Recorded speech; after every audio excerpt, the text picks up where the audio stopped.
Sir जय Hind. Colonel Jayesh सोडी sir, जय हिंद। बहुत बहुत शुक्रिया समय देने के लिए। Thank you sir. जय हिंद राजेश जी, ये मेरा सौभाग्य है कि मैं आपके चैनल पर हूं। थैंक यू सर, आपने इतना कीमती समय निकाला मेरे चैनल के लिए। थैंक यू इसके लिए अगेन। सर, मणिपुर के इशू को लेकर मैंने आपके साथ बात करनी थी। दरअसल पिछले 7-8 दिनों से कई ऐसी खबरें सामने आई कि मणिपुर से ड्रग्स बरामद की गई है। कभी असम राइफल, कभी मणिपुर की पुलिस, कभी इंडियन आर्मी, कभी सीएपीएफ की दूसरी बटालियंस मणिपुर से ड्रग्स की बरामद कर रहे हैं वो तो। और ड्रग्स का एक बड़ा खेल है मणिपुर के।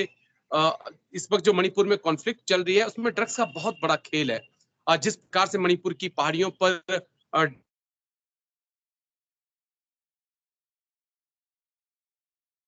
तो सर जो मणिपुर में चल रहा है इस वक्त, क्या एक ड्रग्स उसके अंदर एक अहम रोल है जो कुकी मैतेई वर्सेस नागा हो रहा है सब?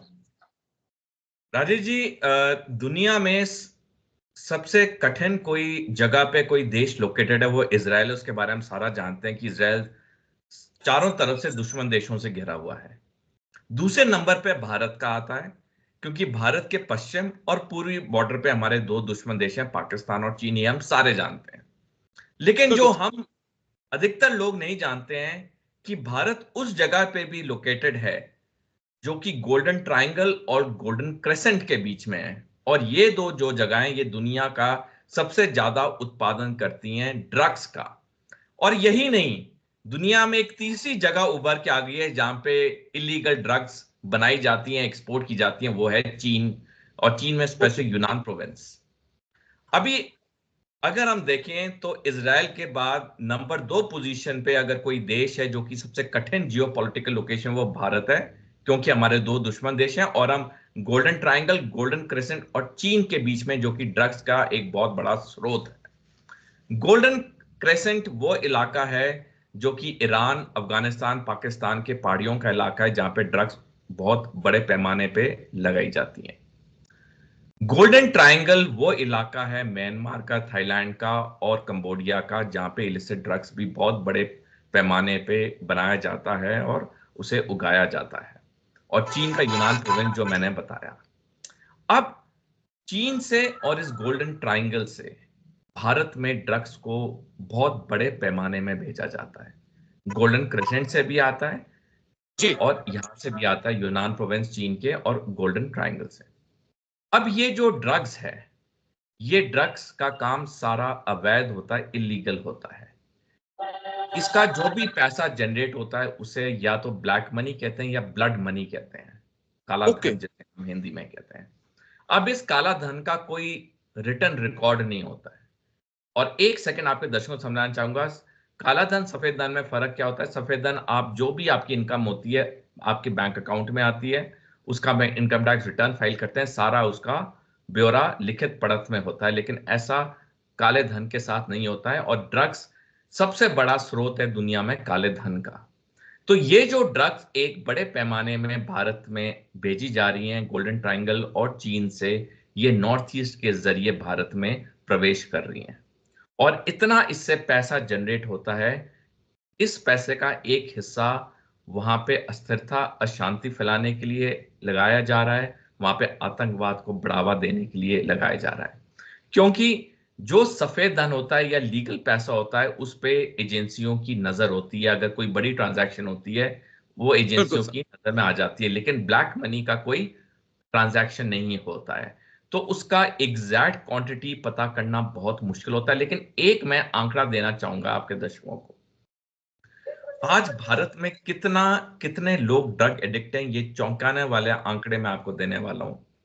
2007 में भारत में 2 करोड़ लोग थे जो इस ड्रग्स के एडिक्ट थे।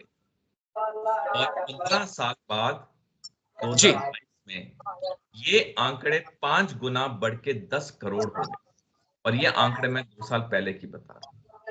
और हमने देखा पिछले कुछ सालों में कितने बड़े पैमाने पे ड्रग्स पकड़े गए हैं, चाहे गुजरात के पोर्ट्स में, चाहे दिल्ली में, चाहे अलग अलग राज्यों में। ये ड्रग्स का जो व्यापार है ये बढ़ता ही जा रहा है। क्योंकि इसके साथ एक मैं अहम बात कहना चाहूंगा, जब ये ड्रग्स पकड़े जाते हैं वो छोटे मोटे लेवल के ऑपरेटर पकड़े जाते हैं। लेकिन जो बिग फिश या बड़ी मच्छी होती है, जो वो इंसान होते हैं जो इसको पूरा कंट्रोल करते हैं या जिनका ये बिजनेस है, वो लोग कभी नहीं पकड़े जाते। तो इसका रिजल्ट क्या होता है? ड्रग का व्यापार बढ़ता जा रहा है, हमारे लोग उसके शिकार हो ही जा रहे हैं। और एक और चौंकाने वाली चीज मैं आपके दर्शकों को बताऊंगा। आज अमेरिका में चीन का बनाया हुआ ड्रग फेंटानिल इतना वहां पे कंज्यूम हो रहा है कि आज की जी। तारीख में 23% अमेरिकी युवक अमेरिकी सेना की सर्विस के लिए अनफिट हैं। तो आप ओके। देखिए, ये जो ड्रग्स का जो इनटेक होता है, सेवन होता है, इससे आपका शरीर तो खोखला होता है, इससे देश बिल्कुल भी सर। खोखला होता है। क्योंकि एग्री। दुश्मन देश को लड़ाई के लिए जरूरी नहीं है कि सेना भेजनी पड़े, वो आपको अंदर से इतना खोखला कर देगा कि आपके अंदर वो लड़ने की ताकत वैसे ही कम हो जाएगी।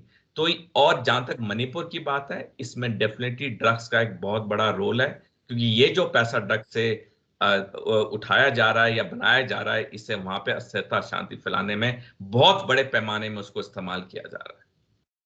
जी, बिल्कुल मैं इस बात से बहुत एग्री हूँ सर जो आपने कही, और हम देख रहे हैं किस प्रकार से पंजाब में, हिमाचल प्रदेश में, जम्मू कश्मीर में बुरी तरह से नशे की चपेट में युवा आ चुके हैं, और उनकी हालत देख के तरस भी आता है। अब लेकिन एक दो पॉइंट मैं मणिपुर को लेकर आपसे और समझना चाहूंगा, क्योंकि आप मणिपुर में रहे हैं, मणिपुर को बहुत अच्छे से समझते हैं। अ, सर, क्या अभी भी मणिपुर में ऐसी कई जगह पहाड़ियां हैं जहां पर हमारी रीच नहीं है, चाहे वो असम राइफल की हो, इंडियन आर्मी की हो, या तमाम सीएपीएफ पुलिस की हो? अ, यानी कि आप हर जगह पहुंच नहीं पाए हैं जहां पे इन पपी कल्टीवेशन होती है। क्या ऐसा है कोई इलाका? राजीव जी, देखिए, मैं पिछले साल दिसंबर के आखिरी हफ्ते में एक हफ्ते के लिए मणिपुर गया था और मैं जगह जगह मणिपुर घुमा। मणिपुर एक वैली है और उसके आसपास पहाड़ियां हैं। वो पहाड़ियां इतनी ऊंची हैं कि वहां पे 24 घंटे निगरानी रखना बहुत मुश्किल है। क्योंकि कोई भी पहाड़ी इलाका हो, चाहे जम्मू कश्मीर का हो, चाहे हिमाचल का हो, पहाड़ी इलाकों में जो ट्रैवलिंग टाइम है वो बहुत ज्यादा होता है, उसमें काफी एफर्ट लगता है। हम सारे जानते हैं, पहाड़ियों में रहते हैं या वहां पे कई बार जा चुके हैं। तो पहाड़ियों में 24 घंटे निगरानी रखना मुश्किल होता है, चप्पे चप्पे पे निगरानी रखना मुश्किल होता है। हालांकि हमारे सुरक्षा बल पूरी तरह से सक्षम है, सार्थक है, वो हर देव टास्क को अच्छा करते हैं। लेकिन क्योंकि ये इलाका ऐसा है पहाड़ियों का, तो वहां पे हर जगह पे उस पे नजर रखना मुश्किल है। और इसका ही फायदा ये अवैध लोग उठाते हैं जब ये इलीगल काम वहां करते हैं। लेकिन मैं साथ साथ ये भी बताना चाहूंगा, जब भी हमें कोई खबर मिलती है और उस पर कार्रवाई होती है, लेकिन क्योंकि ये इलाका ऐसा है, तो ये कहना मुश्किल नहीं है कि पॉसिबल ही नहीं है कि वहां पे हर चप्पे पे निगरानी रखी जाए। इसका एक छोटा एग्जांपल दूंगा। आप देखिए, जब एक प्लेन का इलाका होता है, जैसे कोई शहर हो, वहां पे आपके सीसीटीवी कैमरे जो लगे होते हैं वो कई मीटर तक उसको कवर कर सकते हैं एरिया को।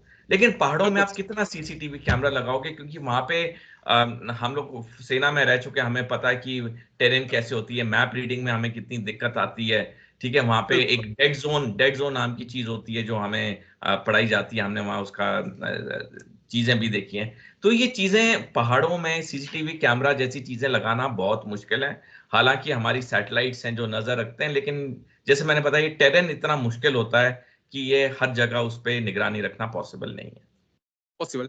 लेकिन जो एक बड़ा इंटरेस्टिंग पॉइंट जो इस वक्त मेरे दिमाग में चल रहा है, क्या ये जो कुकी मैतेई के बीच में वॉर है, इसमें एक जमीन की भी जंग है? जो मैतेई हैं वो चाहते हैं कि पहाड़ियों पर उन्हें जमीन खरीदने का, जमीन में खेती करने का हक मिलना चाहिए। तो क्या, क्योंकि एक कुकी के पास एक मोटी कमाई, मोटा पैसा आ रहा है पपी कल्टीवेशन से, ऐसे आरोप उनके ऊपर लगते हैं, और जो हथियार उनके पास हैं जिनको हम देखते हैं, वो भी कई बार तो ऐसे हथियार नजर आते हैं कि जो इंडियन आर्मी तक में नहीं होते। ऐसा लगता है कोई जर्मनी से आ गया, कोई अमेरिकन वेपन उनके पास आ गए। तो क्या इसको लेकर भी एक दोनों समुदायों के बीच में जंग चल रही है कि? राजीव जी, देखिए, दोनों समुदायों के बीच में तो एक बहुत बड़ा जो कन्फ्रंट्रेशन का पॉइंट तो है कि मेती को भी अलाउड होना चाहिए पहाड़ों में जमीन खरीदने का। क्योंकि जो वैली हो रही है, वैली एक बहुत छोटा इलाका है, पहाड़ों का ज्यादा एरिया है मणिपुर में। और मेतियों की पॉपुलेशन बढ़ रही, जैसे हर समुदाय की बढ़ रही है, तो वो चाहते हैं कि वो पहाड़ी इलाकों में भी लें, और कुकी इसे अपोज कर रहे हैं कि हमारा ये, हम ट्राइबल हैं, ये हमारा अपना एरिया है। तो ये जो वाद विवाद तो दोनों पक्षों के बीच में है ही है, लेकिन इसके साथ साथ जो एक और इम्पोर्टेंट पॉइंट है वो ये है कि इस वक्त क्योंकि चीजें इतनी संवेदनशील हैं और दोनों पक्षों को न्याय प्रक्रिया में विश्वास रखना चाहिए, हमारे जजेस जो भी वर्डिक्ट देंगे या दिया हुआ है उसका रिस्पेक्ट करना चाहिए। क्योंकि देखिए, कोई भी चीज के दो ये पहलू होते हैं। अगर हम एक एक ग्लास है जिसमें आधा ग्लास वो पानी से भरा है, मैं कहूंगा वो आधा भरा है, आप कहेंगे वो आधा खाली है। ना आप गलत हैं ना मैं गलत हूं, ये सिर्फ एक देखने का नजरिया है। तो कोई एक निष्पक्ष पर्सन या ऑर्गेनाइजेशन ही डिसाइड कर सकते हैं कि ये ग्लास आधा खाली या आधा भरा हुआ है, अगर उसने एक वर्डिक्ट देना है। तो उसी उसी को मैंने एक सिंपल एग्जांपल से समझाया ताकि दर्शक आराम से समझ सकें। तो उसी लाइंस पे कुकी के पॉइंट्स हैं, मेतियों के पॉइंट हैं, लेकिन इस वक्त बहुत जरूरी है कि चीज को और उसको और सेंसिटिव ना बनाया जाए, उसको रिजॉल्व किया जाए। क्योंकि 1.5 साल हो चुका है, वहां पे खून खराबा हो रहा है, अशांति अस्थिरता है, और जब हम खबरें पढ़ते हैं हमें बहुत दुख लगता है कि हमारे ही अपने देश का एक राज्य है जहाँ पे अस्थिरता है, शांति है। तो ये वाकई में बड़ा दुख लगता है, पीड़ा लगती है जब आए गए दिन मीडिया में खबरें आती हैं। तो इस वक्त दोनों पक्षों को, दोनों समुदायों को न्याय प्रक्रिया में पूरा भरोसा विश्वास रखना चाहिए। जो भी जज साहब वर्डिक्ट देंगे उसका आदर सम्मान करना चाहिए। मंजूर करना चाहिए। बस एक आखिरी पॉइंट जो मैं आपसे अब समझना चाहूंगा सर, हमने देखा मिजोरम के मुख्यमंत्री ने अमेरिका में जाकर कहा कि वी यानी कि हम लोग जो हैं 3 कंट्रीज का हुक्म हमें मानना पड़ रहा है, यानी क्रिश्चियंस को।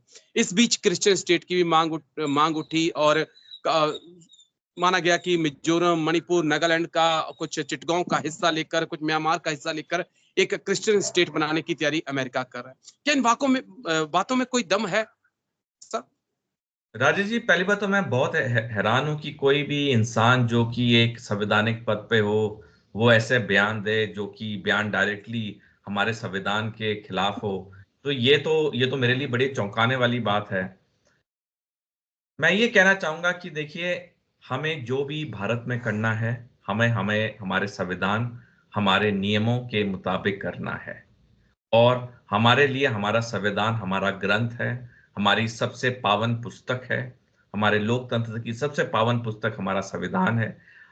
जो भी हमने करना है, जो भी हमारे पॉइंट्स हैं, वो सारे संविधान के दायरे में रिजॉल्व होने चाहिए। और हमारे जो कोर्ट्स हैं, जो न्यायपालिका हैं, वो बिल्कुल सक्षम है, सार्थक है सही डिसीजंस देने में।